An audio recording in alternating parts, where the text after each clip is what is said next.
प्रचलित प्रसंग के अनुसार महात्मा बुद्ध किसी गांव में ठहरे हुए थे। गांव के साथ ही आसपास के क्षेत्रों से भी लोग उनके दर्शन करने और प्रवचन सुनने पहुंच रहे थे। एक दिन उनसे मिलने एक व्यक्ति आया और बोला कि तथागत, कृपया बताइए कि इस जीवन का मूल्य क्या है। बुद्ध ने उस आदमी को एक पत्थर दिया और कहा कि पहले इस पत्थर की कीमत मालूम करके आओ, फिर मैं तुम्हारे प्रश्न का उत्तर देता हूँ। ध्यान रहे, इस पत्थर को बेचना नहीं है। वह व्यक्ति पत्थर लेकर बाजार में गया। वहाँ एक संतरे वाले के पास गया और बोला कि इस पत्थर को देखो और बताओ इसकी कीमत क्या है। संतरे वाले ने उस पत्थर को देखा, वह चमक रहा था। उसने कहा कि यह पत्थर मेरे काम का नहीं है, फिर भी मैं इसके बदले तुम्हें 12 संतरे दे सकता हूँ। इसके बाद वह व्यक्ति एक सब्जी वाले के पास गया। पत्थर देकर सब्जी वाले ने कहा कि एक बोरी आलू ले लो और ये पत्थर मुझे दे दो।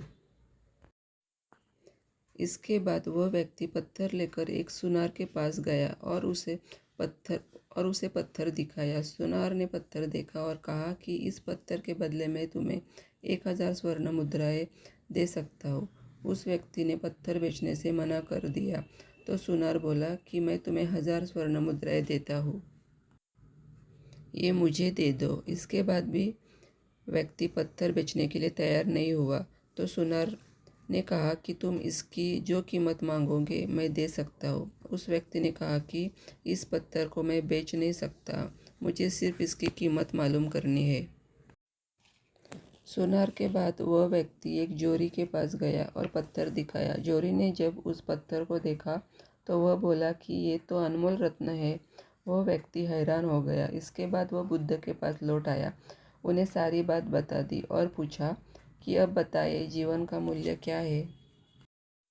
बुद्ध ने कहा कि संतरे वाले ने इस पत्थर की कीमत 12 संतरे लगाई, सब्जी वाले ने एक बोरी आलू, सुनार ने 4000 स्वर्ण मुद्राएं और जोरी ने इसे अनमोल बताया।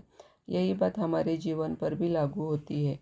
हर व्यक्ति एक हीरा है, लेकिन दूसरे लोग हमारी कीमत उनके सामर्थ्य और उनकी जानकारी के अनुसार लगाते हैं।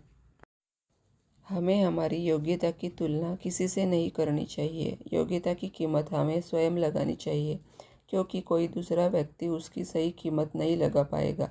अगर कोई हमारी योग्यता की कीमत लगाएगा तो उसके सामर्थ्य के अनुसार लगाएगा। इसलिए कभी भी खुद को दूसरों से कम नहीं समझना चाहिए।